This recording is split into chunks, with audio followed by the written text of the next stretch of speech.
Esse corte é um oferecimento do Gazeta do Povo, o único jornal que apoia de verdade liberdade de expressão. Não me cancelaram e agora tem uma oferta ali na descrição para você assinar e consumir um conteúdo sem lacração. Mas eu acho que, tipo, as pessoas não vão ser imparciais, eu concordo com você. Mas é que tem muita gente que é o contrário de imparcial. É parcial demais. Ela distorce a verdade, ela distorce os fatos para criar uma narrativa que ela sabe que não é verdade, mas mesmo assim ela quer muito que seja, né? Ou quer muito que as pessoas acreditam que seja. E esse é um problema que eu vejo na mídia hoje em dia, assim, tipo, o jornalismo mainstream, a Globo, por exemplo, na minha opinião, ela faz isso toda hora. Toda hora.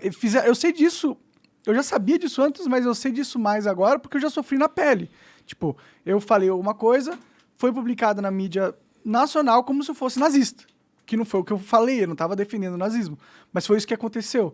Então eu sei que isso acontece e, infelizmente, quando eu olho, parece que acontece em muitos braços do jornalismo, assim, muitos. Não vou falar todos, tem jornais bons, tem jornalistas excelentes, mas parece que tem uma cultura contaminando a classe, essa profissão, vai. O que você acha sobre isso? Cara, isso é um problema sério e isso não tem a ver com imparcialidade. Isso tem a ver ou com mentira pura e simples, baseado num propósito que seja, ou seja, queremos destruir aquela figura. E no jornalismo tem um problema. Se sai uma informação num jornal respeitado, digamos assim, todos os outros jornalistas copiam a informação republicam a informação sem apurar. Isso é uma desgraça. Nossa, mas que dinâmica esquisita. Mas é assim que acontece. Não, eu não duvido nem um pouco que é assim que acontece, só acho esquisito porque isso significa que você não se importa com a narrativa que o jornal está fazendo. Você tem uma confiança total, que se aquele jornal falar isso, é safe de eu publicar com quem manda em mim, com os donos do jornal. Isso, para mim, demonstra que existe uma coordenação entre muitos jornais. Eu posso estar... Não é exatamente uma coordenação, teoria da né? Quer dizer, conspiração. uma coordenação no sentido de, vamos trocar telefonemas e vamos em cima dessa pessoa. Não é isso. Os jornalistas acreditam em jornalistas, entende? Então, se saiu no jornal X e eu sou do jornal Y, cara, eu vou reproduzir rápido, entende? Eu não vou checar essa informação, o que deveria ser feito. Quer dizer, se você está num sistema de concorrência e considerando que jornais e revistas são concorrentes, o que você faz para conquistar o leitor? O jornal Y publicou um negócio, falou assim, pô, peraí, deixa eu ver se essa história é verdadeira. Aí, essa história é verdadeira, mas tem uma outra coisa aqui que não estava. Acontece isso também, tá? Acontece? Acontece. Às vezes o jornal publica uma determinada coisa, vem uma outra publicação, ou desmente, ou dá um ângulo diferente, ou complementa a informação. Isso acontece, tá? Mas o que acontece muitas vezes é um jornal X publicar um negócio, um colunista e tal, e todos os jornais, cara, ainda mais com o negócio de online, né, que todo mundo quer ser muito rápido, o cara vai sem checar, sem nada. Mas você não acha que isso não é algo planejado? É algo que acontece naturalmente? Não, os caras já têm o hábito de fazer isso. Não é assim, senta, planeja e vamos fazer desse jeito. Não. Ou talvez os caras em cima deles tenham planejado isso, né? Cara, eu não acredito, cara. É porque, não faz sentido. Um jornal ele tem que ser concorrente do outro, né? Isso não é ideal, né? Então, mas por que eles não agem como concorrente? Cara, mas é isso que eu tô dizendo. É a mesma coisa de um jornal no Brasil pegar uma reportagem no New York Times e colocar aqui e reproduzir essa matéria ou emitir uma opinião a partir de uma matéria do New York Times só porque respeita o New York Times. Então não vai apurar. É muito ruim, né? Cara, mas isso é o que acontece. Quer dizer, os correspondentes estrangeiros, internacionais, na sua maioria, o que faz? Lê esses jornais e depois faz o resumo e passa pra gente. Então tem gente morando no exterior que fica dentro de casa lendo os jornais e de vez em quando que sai, faz uma matéria ou outra e tal. Caralho. Por quê? Porque os caras respeitam aquela fonte de informação. Se eu respeito aquela fonte de informação, eu não vou checar, eu não vou questionar. Isso obviamente, leva a distorções absurdas. Sim. Né? Mas por isso que eles pensam mais ou menos da mesma forma. Se você pegar os jornais, os grandes jornais no Brasil, pega os textos, pega a abordagem. Muitas vezes, cara, a manchete é a mesma dos grandes jornais. Sim, eu já percebi. Por quê? Isso. Porque todos eles é uma espécie de treinamento, é faculdade e vida em redação. Todos eles pensam mais ou menos da mesma forma. Então, isso é bizarro. Se você fosse o dono desses jornais, você vendo que isso está acontecendo, você ia ficar sem fazer nada ou você ia tentar transformar o jornalismo num jornalismo mais clássico, tá ligado? Se eu fosse dono do jornal, seria completamente diferente. Quer dizer, o meu jornal seria aquele jornal que tudo que saísse nos outros, eu ia mandar apurar. Ou fosse para confirmar, ou fosse para dar uma abordagem diferente àquela história, ou fosse para negar aquilo tudo e dizer, isso aqui é mentira. Né? Eu acho que isso que se faz. Do ponto de vista ideológico, que foi uma das coisas que você citou, aí é outro problema, porque muitas vezes o sujeito faz o seguinte, ele tenta enquadrar a realidade naquela cosmovisão ideológica que ele tem.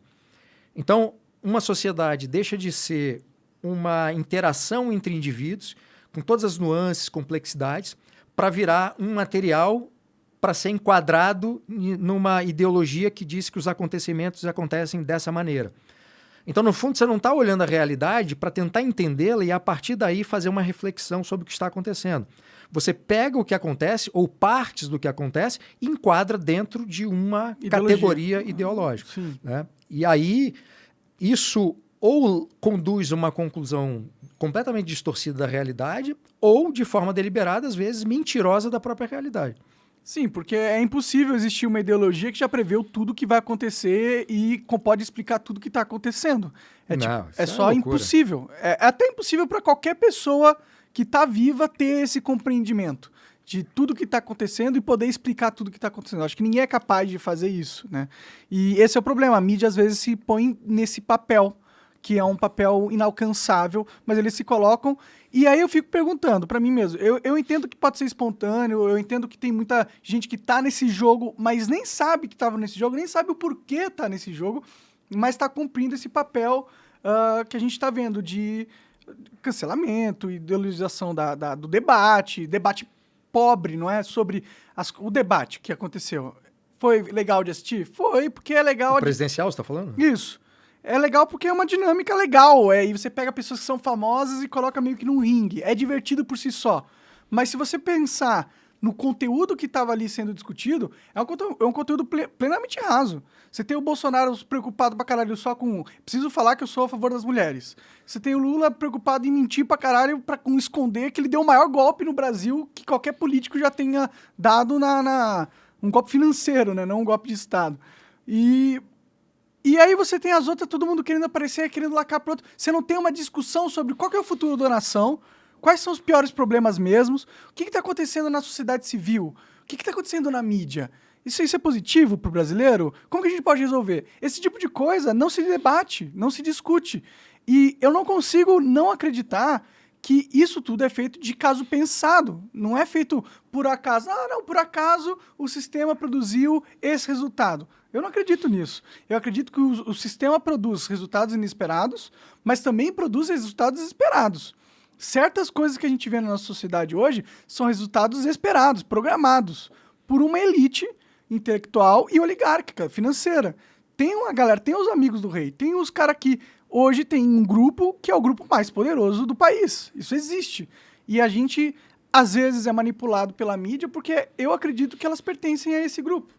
Então, esse era o ponto que eu estava querendo falar sobre o jornalismo em si. Tem uma coisa, quando uma empresa de comunicação é muito poderosa, ela acaba pautando todas as outras, né? E tem uma coisa também, os jornalistas estão sempre mais escrevendo para os outros jornalistas do que propriamente para o público que vai ler ou que vai assistir televisão. Por quê? Cara, é uma dinâmica de... É um negócio curioso. Eu vi isso nas redações por onde eu passei, sabe? Então, se você perguntar para qualquer jornalista, não, é coisa com leitor e tal. Mas, no fundo, eles estão pensando se o chefe, que é também jornalista, vai gostar do texto, se os outros jornalistas vão gostar, se ele vai ser valorizado na profissão, se ele vai ser contratado por um jornal maior do que ele está. Ele está ali só para subir a escada dele. Não é que só para isso, não é isso não. O que eu estou dizendo na forma do texto, na maneira como faz o jornalismo e tudo mais. E aí, voltando a esse ponto específico que você está dizendo... Quando acontece um caso como o seu, né, cara, se você representa para essa turma, né, vamos botar esse grupo de jornalistas que pensam mais ou menos da mesma forma, alguém a ser cancelado, né, e se você já está sendo cancelado por pessoas que esse grupo gosta, cara, vai todo mundo em cima de você como vespas, entendeu? É meio que tipo, começou uma gincana, ninguém me contou como que ela vai funcionar, mas eu já entendo as regras e eu vou só participar porque eu quero. Ninguém precisa pegar e falar, vem aqui participar da gincana. Você foi procurado por jornalistas para poder falar da entrevista, essas coisas, nesse período? Fui procurado pelo New York Times e eles Não, fizeram... jornalista no Brasil. Fui procurado por alguns. Você deu entrevista, não? Você Só pro New York Times. Eu dei entrevista. Eu dei pro Conexão Política também. Mas eles procuraram um pouco depois de tudo que aconteceu. Tem uma outra coisa. Que às vezes você dá entrevista na maior boa vontade para colocar a sua versão, a sua posição do que aconteceu. E aí o repórter vai, faz uma matéria super te ferrando e coloca as suas aspas. Então, assim, a entrevista que você concede valida o ataque que você recebe dessa pessoa que te entrevistou. Entende? Entendi. Cara, há muito tempo, repito, eu trabalhei como jornalista durante muito tempo, procurei ser o mais correto possível e saí da profissão porque eu queria fazer outra coisa. Que é a história que eu vou para Portugal para poder fazer o mestrado e aí minha vida como cientista político. Mas uma das coisas que me incomodava não só era o ritmo do jornal diário, que não tem nada a ver com o meu perfil, mas essa coisa da própria dinâmica da profissão. E o que eu queria fazer era, cara, botar o que eu pensava no texto, entende? E jornalismo não é para isso, entende? Eu posso... editorial, né? Não, pode fazer no editorial e pode fazer na coluna de opinião, mas estou falando reportagem. Sim, tá? sim. Reportagem. O que eu fazia era reportagem. Entendi. Eu era repórter. Entendi. Eu fui repórter de economia, fui repórter de política. Até repórter de polícia eu fui, cara. Em Cachoeiro de Itapemirim. Eu sou de Cachoeiro de Itapemirim, no Espírito Santo. Pode crer. Né? Então eu comecei como jornalista lá, em 1996. E eu entrei na faculdade de Direito em 1997. Então eu trabalhei em Cachoeiro de 96 até 2003, quando eu saio de Cachoeiro, e vou para o Rio de Janeiro, para tentar a vida lá. Então, quando eu percebi que não era isso, eu falei assim, bom, a contribuição que eu posso dar ao jornalismo é como colunista de opinião, comentarista, mas não como repórter. Entende? Porque a reportagem, eu acho que é uma coisa que você tem que buscar a verdade dos fatos, pelo menos aquela que você tem acesso. É um trabalho de detetive mais do que de um escritor, vai. É um trabalho de detetive, cara. Eu assim que eu considero o jornalismo. O jornalista era pra ser um cara respeitadaço, tá ligado? Não que... É que não é muito hoje em dia, vai. Já foi, né? Mas não, hoje em dia não. Sim, mas na minha opinião, era pra ser. Porque é uma profissão muito importante. É a conexão das pessoas com a verdade. A conexão com as pessoas com a verdade é literalmente o que cria uma sociedade saudável. Se as pessoas não sabem o que está acontecendo, como que elas vão tomar qualquer atitude para impedir coisas ruins? Como elas vão evitar coisas ruins que estão acontecendo se elas não sabem o que estão acontecendo? Então, eu atribuo a situação brasileira... Por isso que o Brasil é meio um lixo, na minha opinião. A gente tá com partes que são essenciais para uma sociedade civil saudável que estão doentes pra caramba, terminalmente doentes. E a gente não vai construir uma sociedade saudável sem que elas sejam fortes. O jornalismo é uma instituição também.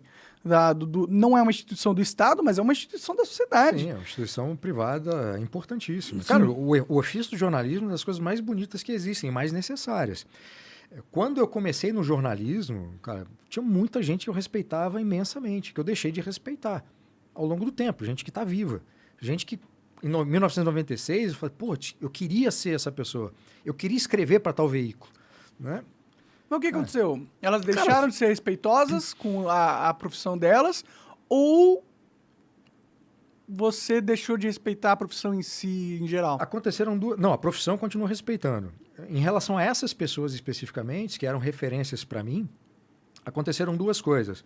O meu conhecimento ao longo dos anos sobre jornalismo e outros assuntos me mostrou que aquelas pessoas não eram tão boas quanto eu achava. Entendi. Isso é uma coisa. A outra coisa é, eu ainda acreditava que era possível ser imparcial na profissão de jornalista e eu descobri que, cara, quase todos eles tinham uma posição ideológica que não era dita. Ou eram socialistas, todos eles, esses caras que eu estou dizendo, todos socialistas, entende? E eram os caras que durante muito tempo falavam da profissão, falavam do ofício, dizendo essa coisa da imparcialidade. e nunca disseram, não, eu defendo a ideologia X, entende? Sim, eles nunca foram imparciais eles mesmos, eram hipócritas. Não. E muitos omitiram, né? E, cara, eu não tenho problema, eu acho que é melhor que seja a imprensa declaradamente apoiar determinada ideia, determinado partido político, assim, confessadamente. A tradição da imprensa brasileira é assim. A imprensa brasileira começa no Brasil em 1808, quando da vinda da família real para o Brasil, e finalmente é permitido a imprensa no Brasil, assim, imprimir jornais e fazer, né? Então a imprensa no Brasil começa em 1808. Então de 1808 até 1960, por aí, quando começa a transformação no jornalismo no Brasil, para esse modelo que nós temos hoje, os jornais brasileiros eram vinculados confessadamente a uma ideia política, uma ideologia política, a um partido político. Foi assim no primeiro e segundo reinado.